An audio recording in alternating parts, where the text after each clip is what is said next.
So a couple of days ago, Disney published a trailer for one of their new or upcoming shows called Andor. And in this trailer, I noticed something very, very peculiar, and that was the design of one of the weapons held by one of the seemingly rebel soldiers. So basically, one of the rebels was carrying an AK-47. And if you don't know what the AK-47 is, it's a real-world fully automatic rifle that was used by the Soviet Army throughout the years 1947 and is still being used today by various armies or other armed groups across the world. This is by far the most famous assault rifle in the world.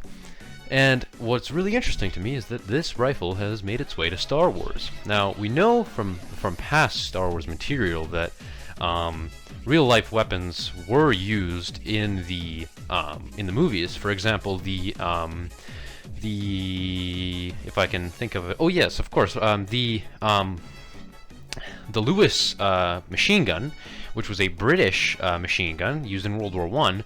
Was actually used as one of the weapons for the Imperial Army. Some stormtroopers in A New Hope can be seen carrying it into battle. As well, the infamous German machine gun, the MG42, was also used in Star Wars as the DLT-44, which was used by the stormtroopers.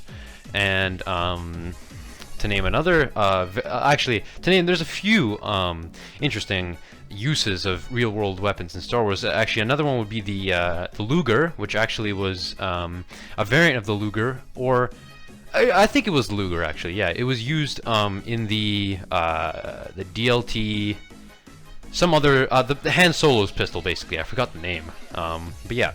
And obviously, another another weapon that was used was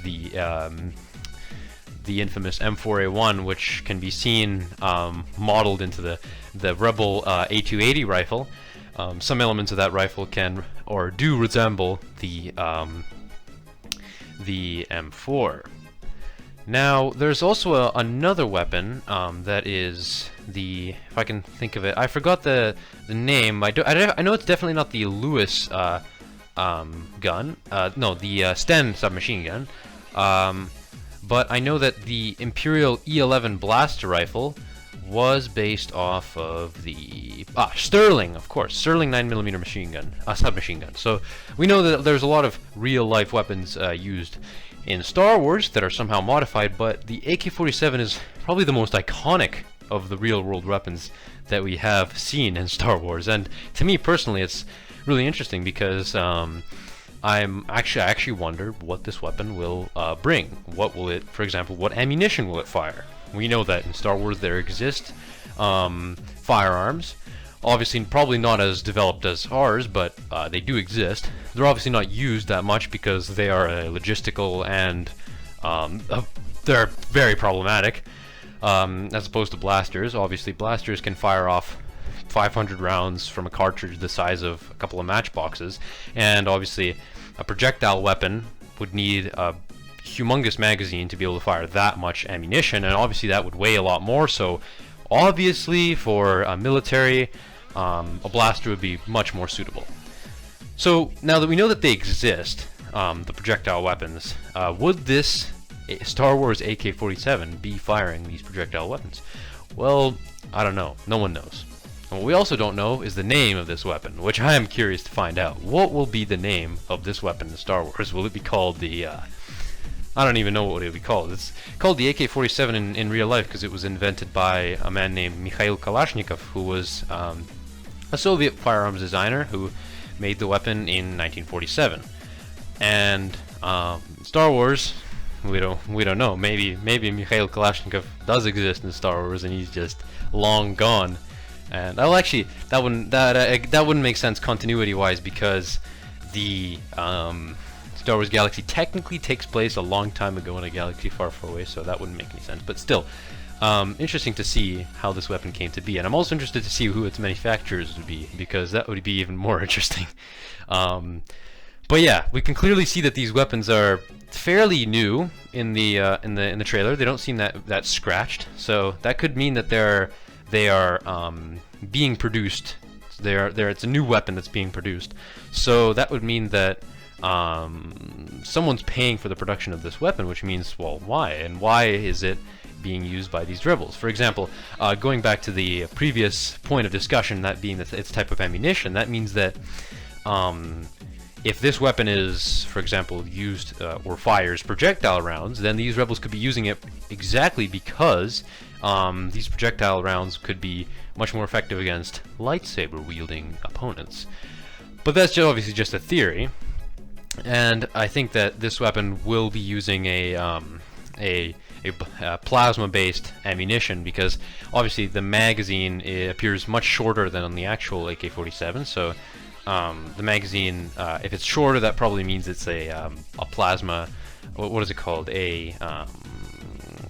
Some sort of plasma or gas cartridge, I'm pretty sure is what they call it. So yeah, and also it has no stock, which is interesting. That's also I guess something to do with it being based maybe off the AKM, not the AK-47, because I'm aware that the AKM had a folding stock. But nonetheless, it is very interesting to see that this weapon, this very iconic weapon of our world, has made its way to Star Wars, and I will definitely be following up to see if this weapon is added into any Wikipedia page or something, Wikipedia page or whatever, any other Star Wars material. So yeah, interesting gun. Also interesting that why Disney added it. Maybe they just ran out of props or materials to make props, so they just went with the most cheapest alternative. In which case they could have gone for something else, like maybe the Mac 10, which is just a box. So maybe and actually, in that case, maybe they did it intentionally, because as we all know, there's real life rebel groups that also use the AK-47. For example, those who those particularly in the Middle East.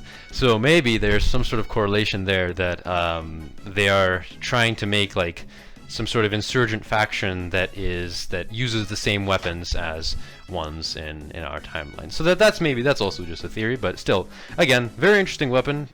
Interesting to see where its applications, where it will be used, what ammunition it will fire, especially in the Star Wars universe. So yeah, that was my short take on that, and if there's any new developments, I'll probably make another video about that. But still, very interesting, and I'll probably talk about it later.